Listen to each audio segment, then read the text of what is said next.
History pedia کے تمام دیکھنے اور سننے والے معزز سامعین کو السلام علیکم۔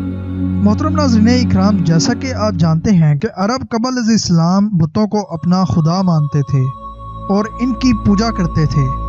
اس وقت ان کے 3 بڑے بت تھے جنہیں وہ دیوتاؤں کا سردار مانتے تھے، اور وہ 3 بت ان کی دیویاں تھیں جن کے نام لات، منات اور عزا تھے۔ ان تینوں دیویوں میں سے آج ہم آپ کو عزا کے بارے میں بتائیں گے۔ مکہ اور طائف کے درمیانی راستے میں وادی نخلہ ہے، اور وادی نخلہ میں ہی عزا کا مندر تھا۔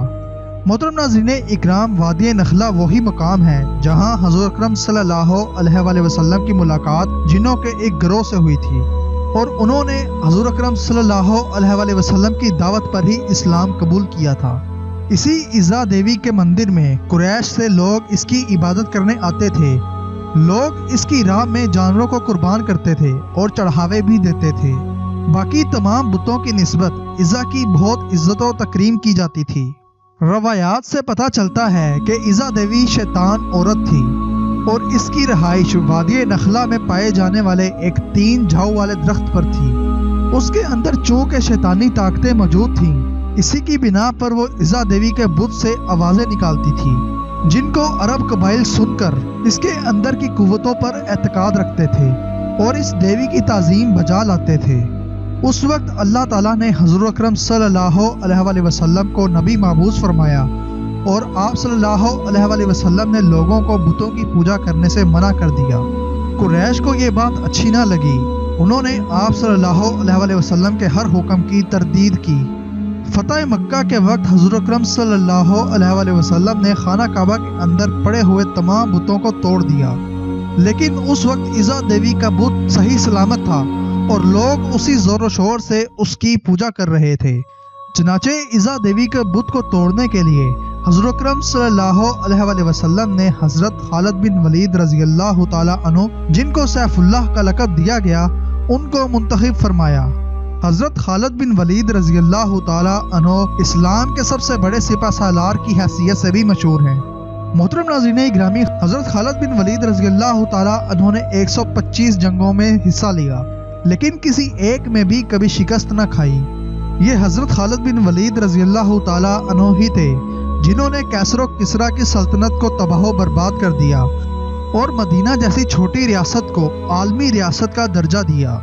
دوستو، اس دفعہ حضرت خالد بن ولید رضی اللہ تعالی عنہ کا سامنا کیسر و کسریٰ کی سلطنتوں سے نہیں تھا، نہ اس دفعہ حضرت خالد بن ولید رضی اللہ تعالی عنہ قریش کے مد مقابل تھے، بلکہ اس دفعہ حضرت خالد بن ولید رضی اللہ تعالی عنہ کا سامنا ایک ایسی قوت سے تھا جس کی اصلیت اللہ عز و جل اور اس کے حبیب صلی اللہ علیہ وآلہ وسلم کے علاوہ کوئی اور نہ جانتا تھا۔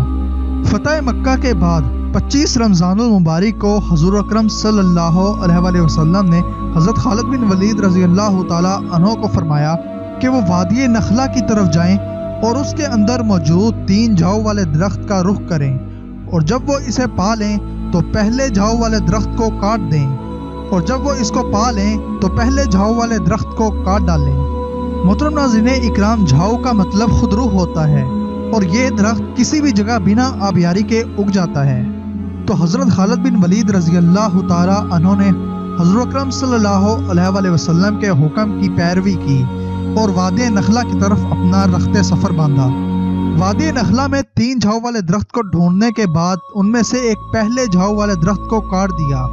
جب حضرت خالد بن ولید رضی اللہ تعالی عنہ کو اس عمل کو سر انجام دینے کے بعد آقائے دو جہاں صلی اللہ علیہ وآلہ وسلم کی خدمت میں تشریف لائے، تو حضور اکرم صلی اللہ علیہ وآلہ وسلم نے پوچھا، جب تم نے وہ پہلا درخت کاٹا تھا تو کیا تمہیں کچھ دکھائی دیا تھا، یا کوئی ایسی بات ہوئی تھی جو تمہیں غیر معمولی محسوس ہوئی ہو؟ تو حضرت خالد بن ولید رضی اللہ تعالی عنہ نے جواب دیا کہ نہیں سرکار، مجھے وہاں کچھ بھی غیر معمولی محسوس نہیں ہوا۔ تو اس پر حضور اکرم صلی اللہ علیہ وآلہ وسلم نے فرمایا، تو تم واپس جاؤ اور ان 3 جھاؤ والے درختوں میں سے دوسرے جھاؤ والے درخت کو بھی کاٹ دو۔ تو حضرت خالد بن ولید رضی اللہ تعالی عنہ نے حضور اکرم صلی اللہ علیہ وآلہ وسلم کے حکم کی پیروی کرتے ہوئے ان 3 جھاؤ والے درختوں میں سے دوسرے جھاؤ والے درخت کو بھی کاٹ دیا، اور جب واپس حضور اکرم صلی اللہ علیہ وآلہ وسلم کی خدمت اقدس میں حاضر ہوئے